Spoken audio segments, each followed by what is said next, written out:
The Mac class is key to unlock the success Kalyan Prakamper. नमस्कार दोस्तों, स्वागत है आपका माउंटेन एकेडमी कैंपस के online platform the Mac classes में।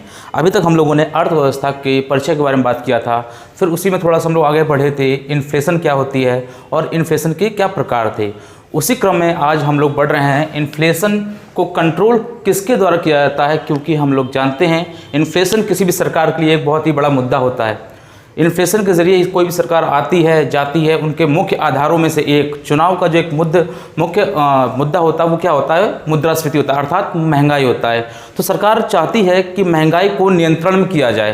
तो इस महंगाई को नियंत्रण में करने के लिए सरकार का साथ देती है एक संस्था, उसका नाम क्या है, आरबीआई। आरबीआई क्या करती है, इस इन्फ्लेशन को कंट्रोल करने की कोशिश करती है और इस इन्फ्लेशन को, अर्थात जो भी इन्फ्लेशन हो रही है, मुद्रास्फीति हो रही है, अर्थात महंगाई बढ़ रही है, इसको कंट्रोल करने के लिए आरबीआई जिन नीतियों का प्रयोग करती है उन नीतियों को हम लोग क्या कहते हैं, मौद्रिक नीति कहते हैं। और मौद्रिक नीति को इंग्लिश में मॉनेटरी पॉलिसी कहते हैं। इसी मौद्रिक नीति के तहत कई सारे इंस्ट्रूमेंट या उपकरण आरबीआई प्रयोग में लाती है। उन उपकरणों में से प्रमुख उपकरण दो प्रकार के होते हैं, जिनमें से एक होता है मात्रात्मक उपकरण और दूसरा होता है गुणात्मक उपकरण। दोनों में बेसिकली डिफरेंस क्या है? जो सबसे ज़्यादा जो कारगर होते हैं वो होते हैं मात्रात्मक उपकरण होते हैं। इसी मात्रात्मक उपकरण के तहत हम लोग देखते हैं कि आरबीआई समय समय पर सीआरआर के दर को परिवर्तित करती है, समय समय पर एसएलआर के दर को परिवर्तित करती है, वहीं पर बैंक रेट को भी चेंज करती है। तो कई सारे ऐसे उपकरण हैं जिसके द्वारा जो आरबीआई है सरकार के माध्यम से, सरकार के सहयोग से क्या करती है, महंगाई को नियंत्रित करने की कोशिश करती है। इन्हीं उपकरणों को हम लोग आज पढ़ेंगे और इन उपकरणों के द्वारा कैसे मुद्रास्फीति को नियंत्रित किया जाता है इसके बारे में हम लोग बात करेंगे। आइए जुड़ते हैं हमारे साथ कि क्या होता है एसएलआर और सीआरआर। सबसे पहले हम लोग देखेंगे कि सीआरआर क्या होता है। सीआरआर क्वेश्चन, सीआरआर क्या होता है? तो सीआरआर को कैश रिजर्व रेशियो कहते हैं और वहीं पर इसको हिंदी में नगद आरक्षी अनुपात कहते हैं। नगद आरक्षी अनुपात कहते हैं। अब प्रश्न उठता है, ये सीआरआर है क्या? तो सीआरआर को समझने से पहले हम लोग को समझ लेना चाहिए कि बैंक के पास जो पैसा होता है वो पैसा आता कहाँ से। पहले उस पर हम लोग चलते हैं कि मान लीजिए कोई एक बैंक है और इस बैंक के पास 100 रुपये हैं। तो पहला प्रश्न बनना चाहिए कि इस बैंक के पास ये 100 रुपये आए कैसे। तो पहला प्रश्न क्या बनना चाहिए कि बैंक के पास ये 100 रुपये आए कैसे। तो इसको मैं बता रहा हूँ कि 100 रुपये आते कहाँ से हैं। बैंक के पास पब्लिक का पैसा क्या आता है, जमा होता है। बैंक के पास पब्लिक का पैसा जमा होता है। तो प्रश्न आता है पब्लिक पैसा क्यों जमा करती है और पब्लिक पैसा किस फॉर्म में जमा करती है। तो देखते हैं, पब्लिक दो रूपों में, एक होता है टर्म डिपॉजिट, एक होता है डिमांड डिपॉजिट। एक होता है टर्म डिपॉजिट और एक होता है डिमांड डिपॉजिट। इसके माध्यम से क्या करती है, बैंक में पैसा जमा करती है। अब हम बात करेंगे कि टर्म डिपॉजिट क्या होता है और सेकंड है कि डिमांड डिपॉजिट क्या होता है। तो पहले देखते हैं हम लोग डिमांड डिपॉजिट क्या होता है। तो हम लोग देखेंगे कि बैंक क्या करती है, कुछ अकाउंट्स खोलती है। अकाउंट्स कितने प्रकार के होते हैं? दो प्रकार के होते हैं। एक अकाउंट होता है सेविंग अकाउंट और दूसरा होता है करंट अकाउंट। अर्थात बैंक दो प्रकार के अकाउंट खोलती है, व्यक्ति के या कोई संस्था हो। एक होता है सेविंग अकाउंट और एक होता है करंट अकाउंट। अब मुद्दा उठता है पहले कि सेविंग अकाउंट क्या होता है। सेविंग अकाउंट वह अकाउंट होता है जिस पर बैंक जो उपयोगकर्ता होता है, जिसका अकाउंट होता है, उसको कुछ क्या देती है, ब्याज देती है। और सेविंग अकाउंट भी कुछ प्रकार के होते हैं, जैसे कि सुना होगा आपने मिनिमम बैलेंस सेविंग अकाउंट, और दूसरा होता है जीरो बैलेंस या नो फ्रिल्स अकाउंट। अर्थात इस सेविंग अकाउंट को खोलने के लिए दो माध्यम होते हैं। एक होता है कि आपके पास मिनिमम बैलेंस होना चाहिए, दूसरा होता है कि आपके पास जीरो बैलेंस होना चाहिए। अर्थात अगर आपके पास एक भी रुपया नहीं है तब भी आपके नाम का अकाउंट खोला जा सकता है। ऐसी ही एक नीति भारत सरकार ने 2014 में लॉन्च की थी, जिसका नाम था प्रधानमंत्री जनधन योजना। अब देखते हैं, तो हो गया भाई अकाउंट के बारे में, किसके, सेविंग अकाउंट के बारे में। सेविंग अकाउंट में एक क्या प्रमुख मुद्दा है कि यहाँ पर जो ग्राहक है उसको ब्याज मिलता है। वहीं पर एक और अकाउंट क्या होता है, उसका नाम क्या है, करंट अकाउंट। तो इस करंट अकाउंट वैसे सामान्यतः जो अकाउंट होता है यह किसी भी संस्था का होता है, संस्था का होता है। तो और इसमें मिनिमम बैलेंस की रिक्वायरमेंट भी होती है। यहाँ पर करंट अकाउंट में क्या है कि यहाँ पर किसी भी प्रकार का कोई भी ब्याज नहीं दिया जाता है बैंक द्वारा। यहाँ पर बैंक किसी भी उपयोगकर्ता को या ग्राहक को किसी प्रकार का कोई भी ब्याज नहीं देती, जबकि सेविंग अकाउंट में मिल रही थी। सेविंग अकाउंट में पर डे कुछ लिमिट होती है, आप उतना पैसा ही निकाल सकते हैं, जबकि करंट अकाउंट में आप दिन में जितने चाहें उतने ट्रांजैक्शन कर सकते हैं और जितना चाहे उतना पैसा निकाल सकते हैं, बशर्ते आपके अकाउंट में होना चाहिए। दूसरी बात करते हैं, ये तो हो गया भाई अकाउंट की। अकाउंट कितने प्रकार के थे, दो प्रकार के, सेविंग अकाउंट और करंट अकाउंट। अब मैंने बताया था कि जो अकाउंट होता है वो डिमांड डिपॉजिट होता है। अर्थात डिमांड डिपॉजिट का मतलब क्या होता है, हम लोग ये जान लेते हैं कि इसमें अगर किसी व्यक्ति ने बैंक में अगर कोई पैसा जमा किया है, किसके द्वारा, या तो सेविंग अकाउंट हो या करंट अकाउंट हो, तो यहाँ पर बैंक की एक जिम्मेदारी होती है कि वह उस पैसे को व्यक्ति के मांगने के अनुसार, जब वह व्यक्ति मांगेगा उसी टाइम उसको प्रोवाइड कराए। अर्थात मान लीजिए मेरा कोई अकाउंट है, सेविंग अकाउंट है, और मेरे अकाउंट में 500 रुपीज़ पड़े हुए हैं और आज मेरे को उस 500 रुपये की ज़रूरत है। तो मैंने क्या किया, मैं बैंक में गया और बैंक से मैंने क्या कहा कि मेरे को 500 रुपये दे दीजिए मेरे अकाउंट से निकाल के। तो उस समय बैंक की जिम्मेदारी होगी, नैतिक जिम्मेदारी होगी कि किसी भी प्रकार से वो आपको पैसे 500 रुपये मतलब आपको रिटर्न करे। ये अगर बैंक के पास पैसे नहीं है तो बैंक कहीं से भी पैसा ला करके वो आपको देगी। क्यों? क्योंकि वो जो पैसा था वह आपका डिमांड डिपॉजिट के रूप में जमा था। तो डिमांड डिपॉजिट का क्या पहली शर्त हो गई कि जब भी ग्राहक पैसा मांगेगा तो इसमें क्या है, बैंक को पैसे प्रोवाइड कराने पड़ेंगे जैसे भी हो। दूसरा मैंने बताया था कि एक डिमांड डिपॉजिट होता है, दूसरा क्या होता है, टर्म डिपॉजिट होता है। टर्म डिपॉजिट, तो हम लोग देखते हैं कि जो टर्म डिपॉजिट होता है इसमें क्या होता है, टर्म डिपॉजिट भी दो प्रकार का होता है। एक होता है, सुना हुआ सबने, एक होता है आरडी और एक होता है एफडी। आरडी कहते हैं रिकरिंग डिपॉजिट को और एफडी कहते हैं फिक्स डिपॉजिट को। रिकरिंग डिपॉजिट और फिक्स डिपॉजिट में बेसिकली अंतर क्या होता है कि यहाँ पर इसके द्वारा भी पहले क्या है कि टर्म डिपॉजिट के माध्यम से भी क्या होता है कि जो पैसा है वो कहाँ पर जाएगा, बैंक में जाएगा इसके माध्यम से। लेकिन इन दोनों में अंतर क्या है, जो रिकरिंग डिपॉजिट होती है यहाँ पर जो ग्राहक होता है वो बैंक में जो अपनी किस्त जमा करता है वो बार बार जमा करता है, बार बार इसको मतलब हर महीने किस्त देनी पड़ती है अपनी आरडी को जारी रखने के लिए। वहीं पर एफडी में क्या होता है, जो पैसा होता है वो ग्राहक को एक मुश्त जमा करना पड़ता है। अर्थात एक बार में ग्राहक को पैसा पूरा जमा करना पड़ेगा, तब उसका एफडी अकाउंट खोला जाएगा। ये तो हो गया आरडी और एफडी। दोनों में अंतर ये मतलब थोड़ा सा इसमें अंतर और है, ये किस प्रकार से टर्म डिपॉजिट डिमांड डिपॉजिट से अंतर क्यों है, कैसे ये भेद रखती है। तो जैसे हम जाने थे कि डिमांड डिपॉजिट में जब ग्राहक चाहे तब पैसा निकाल सकता है, जबकि टर्म डिपॉजिट में अगर किसी भी व्यक्ति को अगर अपना आरडी अकाउंट बंद कराना है या फिर एफडी अकाउंट बंद कराना है तो इसमें बैंक कहती है आपको आपके पैसे रिटर्न होने में 24 से 48 घंटे का समय लग सकता है। ऐसा नहीं कि वहाँ पर आप शैतानी करने लगें कि नहीं मेरा पैसा है मेरे को अभी दीजिए, तो यहाँ पर जो बैंक है वो बाध्य नहीं है। लेकिन डिमांड डिपॉजिट के माध्यम से इस वाले केस में बैंक का ये उत्तरदायित्व है कि वो आपका पैसा ऑन द स्पॉट आपको प्रोवाइड कराए। ये तो बेसिकली डिफरेंस हो गया टर्म डिपॉजिट और डिमांड डिपॉजिट में। अब हम लोग आगे बढ़ते हैं कि मैंने बताया था कि बैंक के पास कुछ पैसा होता है और वो पैसा कहाँ से आता है, पब्लिक से आता है। और पब्लिक से पैसा किस प्रकार से आता है वो भी मैंने बताया। क्या? पहला था टर्म डिपॉजिट के रूप में, हम लोग देख लिया यहाँ पर। दूसरा है डिमांड डिपॉजिट के रूप में, वो भी हम लोगों ने देख लिया कि डिमांड डिपॉजिट में क्या होता है, अकाउंट्स होते हैं दो, कौन कौन से, सेविंग अकाउंट और कौन से, करंट अकाउंट। मैंने यही बता दिया कि सेविंग अकाउंट करंट अकाउंट से किस प्रकार से अलग है। वहीं हम लोगों ने देखा कि टर्म डिपॉजिट क्या होता है।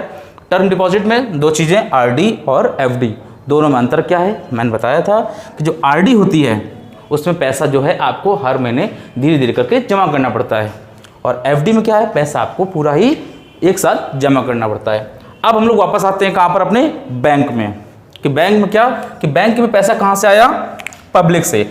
अच्छा, पब्लिक ने पैसा दिया, पब्लिक ने पैसा दिया किसको, बैंक को, तो ये पहली बात तो ये बैंक की लायबिलिटी है, बैंक की जिम्मेदारी है, बैंक का उत्तरदायित्व है कि क्या, कि उस पैसे को वापस करे। जब बैंक को पता होता है कि ये पैसा उसको वापस करना है तो वो क्या करेगी, उस पैसे को सेव रखेगी। लेकिन अगर मान लीजिए पब्लिक से बैंक के पास 100 रुपये पहुँचे, पब्लिक से बैंक के पास 100 रुपये गए, किसके द्वारा, टर्म डिपॉजिट और डिमांड डिपॉजिट के माध्यम से। तो जब पैसा गया किसके पास, बैंक के पास, तो इस पहली बात तो इस पूरे पैसे को एक नाम दिया जाता है और उसका नाम होता है क्या, NDTL। NDTL क्यों, क्योंकि यहाँ पर जो 100 रुपये आए थे, इस 100 रुपये में टर्म डिपॉजिट का भी कुछ हिस्सा रहा होगा और डिमांड डिपॉजिट का भी कुछ हिस्सा रहा होगा। तो देखते हैं कि अभी दोनों पैसा मिलाकर कितना हुआ, 100 रुपये हुआ होगा पब्लिक का, पब्लिक ने 100 रुपये बैंक को दे दिया, और बैंक के पास कुल जो आमदनी है वो कितना हुई, 100 रुपये की। अर्थात बैंक की कुल आमदनी या कुल आमदनी कह लो, या फिर कुल उसका जो भी इसका क्या कह सकते हैं, इसका जो भंडारण है पैसे का, कोष कह सकते हैं, कि बैंक के पास कुल कितना रुपया हुआ, वो 100 रुपये हुआ। और इस कुल आमदनी को या इस कुल कोष को एक नाम दिया जाता है, इसका नाम होता है NDTL, और इस NDTL को हम लोग कहते हैं net demand and time liability. अर्थात प्रश्न कई बार आया हुआ है कि NDTL का फुल फॉर्म क्या होता है और NDTL का अर्थ क्या होता है, कई बार पीसीएस की क्वेश्चन में, पेपर में ये आया हुआ है। तो NDTL को जान लीजिए, NDTL क्या होता है, बैंक की कुल राशि को हम लोग क्या कहते हैं, NDTL कहते हैं। अच्छा, अब बैंक के पास कुल रुपए कितना आ गया, 100 रुपये। या तो ये कह लो कि बैंक के पास कुल रुपए कितने हैं, 100 रुपये, या फिर ये कह लीजिए कि बैंक का कुल NDTL कितना है, वो 100 रुपये। जब बैंक के पास कुल 100 रुपये हो गए, अगर वो बैंक उस 100 रुपये को अपने पॉकेट में रखे रहेगी तो क्या होगा, एक समय बाद भाई पब्लिक को भी तो उसको पैसा वापस करना है। अब जब पब्लिक को पैसा वापस करना है तो अगर बैंक के पास वो 100 रुपये रखे ही हुए हैं, जब पैसे रखे ही हुए हैं 100 रुपये, तो वो क्या करेगी, तो क्या वो उसको एक समय पर वापस कर पाएगी। यहाँ पर एक बात और ध्यान दीजिए कि जो भी बैंक पब्लिक से रुपये लेती है, चाहे वो टर्म डिपॉजिट के रूप में हो चाहे डिमांड डिपॉजिट के रूप में, उसको यहाँ पर उसको क्या देना पड़ेगा, ब्याज देना पड़ेगा। अर्थात बैंक ने लिया तो पब्लिक से 100 रुपये है, तो कहीं ना कहीं उसको 110 रुपये वापस करने पड़ेंगे, किसको, पब्लिक को वापस करने पड़ेगा। अर्थात ग्राहकों को उसको ब्याज सहित उसको कुछ राशि को वापस करनी पड़ेगी। अच्छा, जब बैंक के पास रुपये 100 हैं और उसको वापस देने इसको 110 रुपये हैं, तो ऐसे में जो बैंक है वो 10 रुपये कहाँ से लाएगी। अगर बैंक को पैसा अगर अपने पास रखे रहेगी तो क्या बैंक जीवित रह पाएगी। बैंक कुछ ही समय में क्या कर जाएगी, डेड कर जाएगी, और वो जो बैंक है वो दिवालिया हो जाएगी।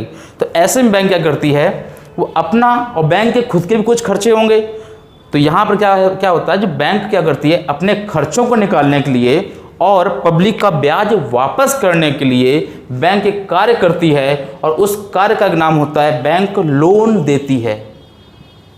क्या करती है, बैंक लोन देती है।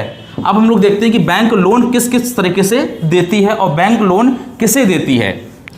क्या मैं जाऊं, क्या मेरे को लोन दे देगी, क्या आप जाएं, क्या आपको लोन दे देगा, ऐसे नहीं। कोई बैंक होती है लोन देने के कुछ उसके परिसीमन होते हैं, कुछ उसकी नीतियां होती हैं, उन्हीं नीतियों के आधार पर वो क्या करती है, वो लोन बांटती है। अब हम लोग देख रहे हैं कि बैंक के पास पहली बात तो कितने रुपए थे, बैंक का जो NDTL था वो कितना था, 100 रुपये था। अच्छा, बैंक के पास 100 रुपये था। अब अगर ये बैंक इस 100 रुपये को रखे रहेगी अपने पास, तो क्या वो मतलब जो पब्लिक है उनको पैसा वापस कर पाएगी? नहीं कर पाएगी। तो ऐसे में बैंक क्या करती है, इस 100 रुपये का क्या बांटती है, लोन बांटती है। अच्छा, लोन बांटेगी तो लोन किसे बांटेगी? जो बाजार में लोग बैठे हुए हैं, जो जिनको लोन की जरूरत है वही मांगेंगे। तो यहाँ पर दो तरीके के लोन लेने वाले सामने आते हैं। एक होता है प्राथमिक उपभोक्ता या प्राथमिक ग्राहक या फिर प्राथमिक ऋणकर्ता, ठीक। दूसरी है द्वितीयक ग्राहक। तो आप कहेंगे मैंने लोन बांटने वालों में दो में क्यों बांटा, दो लोगों में क्यों मैंने डिफरेंस किया? तो बात होता क्या है कि जो बैंक होती है वो लोन क्या चाहती है, बैंक चाहती है कि लोन ऐसे व्यक्ति को दिया जाए जिससे रिकवरी की जो संभावना है वो बनी रहे, वो 100% रहे। ऐसा नहीं कि बैंक ने लोन दिया, मुझे 1 करोड़ का लोन दे दिया, मैंने क्या किया, मैं वो 1 करोड़ रुपये लेकर के भाग गया मैं, अब बैंक मेरे पीछे पीछे और मैं आगे आगे।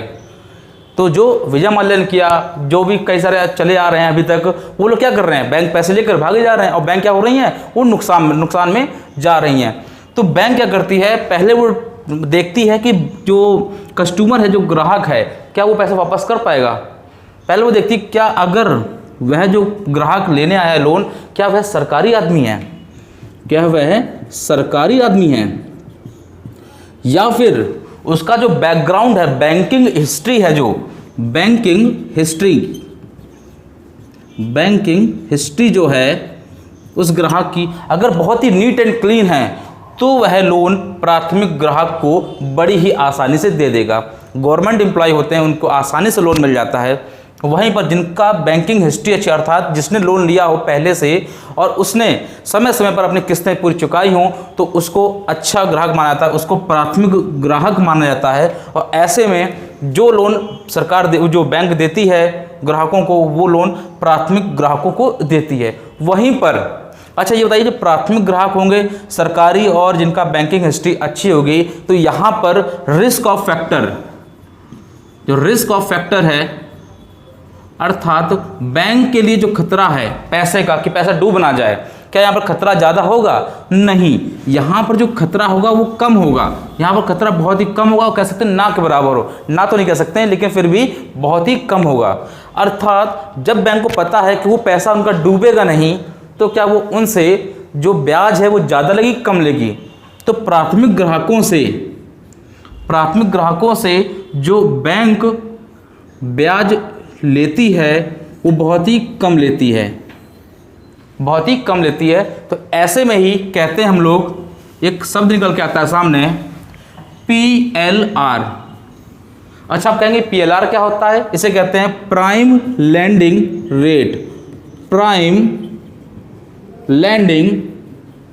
रेट, अर्थात जब बैंक अपना ऋण ऐसे ग्राहकों को देता है जो या तो सरकारी हो या फिर जिनकी बैंकिंग हिस्ट्री अच्छी हो, तो उनको ब्याज में कुछ वो कमी कर देता है, अर्थात उनसे कम ब्याज लेता है। तो ऐसे ग्राहकों को प्राथमिक ग्राहक कहते हैं। और जिस दर पर उन प्राथमिक ग्राहकों को ऋण दिया गया है, उस दर को प्राइम लैंडिंग रेट कहते हैं, प्रधान ऋण दर कहते हैं। ये तो बात हो गई प्राथमिक ग्राहकों की। अब हम लोग बात करते हैं कि द्वितीयक ग्राहक क्या होते हैं। भाई पहले क्या, भाई मैं मान लीजिए मैं जॉब करता था, गवर्नमेंट जॉब करता था, सर्विस करता था, मान लीजिए मैं इंस्पेक्टर था, तो मैं क्या सरकारी था, तो मुझको आसानी से ऋण दे दिया गया बैंक द्वारा। लेकिन अब क्या है, मान लीजिए मैं कोई प्राइवेट काम कर रहा हूँ और मेरी आमदनी का कोई भी निश्चित नहीं है कि कब मेरी इनकम आनी है और कब नहीं आनी है, फिर भी बैंक ने मेरे को ऋण दिया, तो और इस ऋण में बैंक को क्या ज़्यादा मिलेगा? ब्याज। भाई बैंक अगर मुझे ऋण दे रही है तो वो पागल तो है नहीं, तो वो बैंक क्या करेगी, वो क्या कहेगी, हम आपसे ज़्यादा ब्याज लेंगे, समझ लीजिए पहली बात ये है, तब हम आपको ऋण देंगे। तो ऐसे में भाई हमें भी ज़रूरत है, तो हम भी कहेंगे ठीक, हम आपको ज़्यादा ऋण देने की कोशिश करेंगे, अब भी या फिर देंगे, ये आपकी डील पहले ही हो जाएगी। तो ऐसे में अब ये बताइए, अगर बैंक ने द्वितीयक ग्राहक को ऋण दिया है, अगर ऐसे में बैंक ने द्वितीयक ग्राहक को ऋण दिया है तो वो लोन रिस्क में रहेगा या नहीं रहेगा? बिल्कुल, यहाँ पर जो ऋण दिया गया है बैंक द्वारा वो बिल्कुल रिस्क में रहेगा। अब रिस्क में रहेगा तो यहाँ पर बैंक क्या करेगी? ब्याज की दर क्या करेगी? उच्च कर देगी। अब ये बताइए, मान लीजिए बैंक ने 50 रुपये प्राथमिक ग्राहक को दिए थे और वहीं पर 50 रुपये द्वितीयक ग्राहक को दिए थे, तो यहाँ पर कौन से रुपए वापस आने की संभावना है बैंक के पास? तो यहाँ पर हम लोग देखते हैं कि प्राथमिक ग्राहक को जो पैसा दिया गया है ऋण के रूप में, वो पैसा वापस आने की ज़्यादा संभावना है किसके? बशर्ते किसके तुलना में? द्वितीयक ग्राहक के। शायद द्वितीयक ग्राहक को जो ऋण दिया गया वो द्वितीय जो ग्राहक था वो ऋण वापस ही ना करे। जब ऋण वापस नहीं होता है तो जो लोन गया था, तो ऐसे लोन को एक नाम दिया जाता है, उसका नाम होता है बैड लोन। खूब सुना होगा आप लोगों ने, चर्चा में रहता है हमेशा कि बैड लोन हो गया, इतना बैड लोन हो गया। अर्थात जब कोई बैंक अपना जो ऋण है, जो द्वितीयक ग्राहकों को देती है, अर्थात जिनकी कोई बैंकिंग हिस्ट्री साफ नहीं है फिर भी उनको ऋण दे दिया गया, तो ऐसे लोन को बैड लोन कहती है। अब तो ये पता चल गया, अब जब ये द्वितीयक ग्राहकों को लोन दे रही है तो ये लोग क्या ले रही है? ब्याज ज़्यादा ले रही है। अगर लोन नहीं देगी अगर बैंक, तो क्या वो पैसे पब्लिक को रिटर्न कर पाएगी जिनसे उन्होंने पैसे लिए हैं? बैंक ने पब्लिक से रुपए लिए थे 100 रुपये, तो अब इसको पैसे वापस करने हैं 110 रुपये वापस करने हैं, तो ये 110 रुपये वापस कैसे करेगी? लोन बांटकर। लोन से जो ब्याज हुआ है, ब्याज मिला है, उस ब्याज को मिलाकर कुछ खर्चे अपने निकालेगी और उसके बाद वो क्या करेगी? पब्लिक को उनका ब्याज दे देगी। ये तो हो गई भाई बैंक के पास पैसा आता कहाँ से है और बैंक का पैसा जाता कहाँ से। अब हम लोग अपने वापस मुद्दे पे आते हैं। हम लोग पढ़ रहे थे कि CRR क्या होता है। फिर से वापस आते हैं हम लोग CRR पे। तो CRR मैंने बताया था कि CRR का पूरा नाम क्या था? Cash reserve ratio. Cash reserve ratio. वापस देखते हैं, आज केवल CRR तक रखेंगे, उसके बाद हम लोग SLR पढ़ेंगे। पहले CRR को कंप्लीट कर देते हैं। तो CRR मैंने क्या बताया था कि कैश रिजर्व रेशियो, हिंदी बता चुका हूं, नगद आरक्षी अनुपात। इसमें क्या होता है कि बैंक अपने NDTL का, मान लीजिए बैंक के पास 100 रुपये का क्या है? NDTL। जिसको NDTL समझ में ना आया हो वो वापस डिवाइड करे और फिर से वीडियो को देखे कि NDTL क्या होता है। मान लीजिए बैंक के पास 100 रुपये हैं, कुल NDTL है। अब वो क्या करेगा बैंक? ऐसे में वो क्या करेगा? मार्केट में क्या उतारेगा? लोन उतारेगा। अगर वो 100 रुपये पूरे उतार देगा तो यहाँ पर क्या होगा? जो मुद्रास्फीति है वो पुरानी स्थिति के भांति बनी रहेगी। और मान लीजिए यहाँ पर RBI को लगता है कि हमें इन्फ्लेशन को कम करनी है या ज़्यादा करनी है, तो वो CRR को कम ज़्यादा करेगा। लेकिन इससे पहले CRR होता क्या, फिर से देख लेते हैं कि बैंक के पास कुछ जो रुपए होते हैं, जो NDTL होता है, उस NDTL का कुछ हिस्सा, मान लीजिए 4 रुपये, बैंक के पास 100 रुपये थे, मान लीजिए बैंक के 4 रुपये निकाल करके RBI अपने पास रख ले और शेष कितना बचा? 100 था, 100 में से 4 गए 96। शेष का बैंक क्या दे दे? लोन दे दे। तो जो राशि निकाली गई है और ये राशि जो होती है वो कोई निश्चित नहीं होती है। ये राशि हमेशा रेट होती है, दर के आधार पर होती है कि बैंक का जो भी NDTL रहा हो, उस NDTL का 2%, 3%, 4%, पहले ये CRR 15% तक रह सकता था, लेकिन अब क्या है 2006 के बाद इसमें परिवर्तन कर दिया गया है। जो CRR है वो 0% भी हो सकता है। अब देखते हैं कि CRR होता क्या, फिर से देख लेते हैं एक बार आसान भाषा में कि बैंक का वह भाग जो RBI के पास जमा रहता है वह क्या कहलाता है? CRR कहलाता है। अब आप कहेंगे कि अगर बैंक RBI को पैसे दे रही है तो उस पर ब्याज मिलेगा, तो इस पर क्या ब्याज मिलेगा? तो यहाँ बता दें कि CRR पर RBI किसी भी प्रकार की ब्याज की अदायगी नहीं करती है। क्या कि CRR पर आरबीआई बैंक को किसी भी प्रकार की ब्याज की अदायगी नहीं करती है, और जो कैश जो सीआरआर होता है वो हमेशा नगद रूप में रखा जाता है। अगर ये तो सीआरआर हो गया। वर्तमान जो सीआरआर की दर है, वर्तमान में जो सीआरआर की दर है वो कितनी है? 4%। वर्तमान में सीआरआर की दर 4% है। अब मान लीजिए कि इन्फ्लेशन, मुद्रास्फीति, मान लीजिए मुद्रास्फीति इस समय ज़्यादा हो गई। मुद्रास्फीति अगर ज़्यादा हो गई तो इसका मतलब क्या है कि बाजार में सबके पास क्या आ गया? पैसा आ गया है। सबके पास क्या आ गया है? पैसा आ गया है। अब बाजार में मुद्रास्फीति ज़्यादा, इन्फ्लेशन अगर ज़्यादा है, इसका मतलब क्या है? बाजार में लोगों के पास पैसा ज़्यादा है। अगर लोगों के पास पैसा ज़्यादा है, इसका मतलब क्या? लोग क्या करेंगे? डिमांड ज़्यादा करेंगे।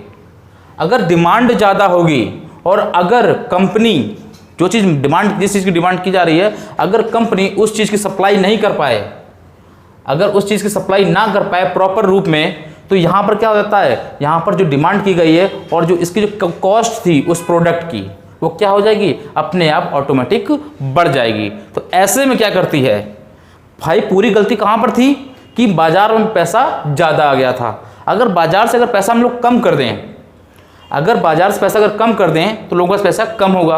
अगर लोगों के पास पैसा कम होगा तो लोग क्या है? मांग कम करेंगे, अर्थात लोग चीज़ें कम खरीदेंगे। जब लोग चीज़ें कम खरीदेंगे तो सप्लाई और डिमांड लगभग बराबर आ जाएगी, अर्थात अब यहाँ पर जो महंगाई है वो नीचे आ जाएगी। तो बस यही होता है कि अगर जब भी मुद्रास्फीति ज़्यादा होती है बाजार में, तो ऐसे में आरबीआई क्या करेगी? प्रश्न आएगा पेपर में आपका आएगा कि जब बाजार में मुद्रास्फीति बढ़ रही होती है तो ऐसे में आरबीआई क्या करेगी? सीआरआर को बढ़ाएगी या कम करेगी? तो क्या होगा कि यहाँ पर आपको आंसर अपना कमेंट बॉक्स में देना है कि यहाँ पर जब आरबीआई मुद्रास्फीति को कम करना चाहती है, मुद्रास्फीति को नियंत्रित करना चाहती है, तो ऐसे में आरबीआई सीआरआर की दर को बढ़ाएगी या कम करेगी? ये आप लोग आंसर कमेंट बॉक्स में दीजिएगा और लगातार वीडियो को देखते रहिएगा। एक बार समझ में ना आए, 2 बार देखिए। इकोनॉमिक्स बहुत ही इजी है, आराम से समझ में आएगी। और जो लोग लॉकडाउन में घर में लॉक हुए पड़े हैं, सो रहे हैं, तो उनसे एक ही बात कहूँगा कि अगर जिंदा हो, क्या है कि अगर जिंदा हो तो सबूत दो, वरना मुर्दे तो शमशान में भी सोते हैं। तो क्या है कि लगातार पढ़ते रहिए। सोने का टाइम गया। जिसको लग रहा है कि वैकेंसी नहीं आएगी, तो मैं फिर से कह रहा हूँ कि बहुत ही जल्द दिसंबर तक कोई ना कोई वैकेंसी नई अनाउंस होगी। तो आप लोग लगातार पढ़िए और स्वस्थ रहिए और देखते रहिए द मैक क्लासेस। तब तक के लिए धन्यवाद। जय हिंद, जय भारत।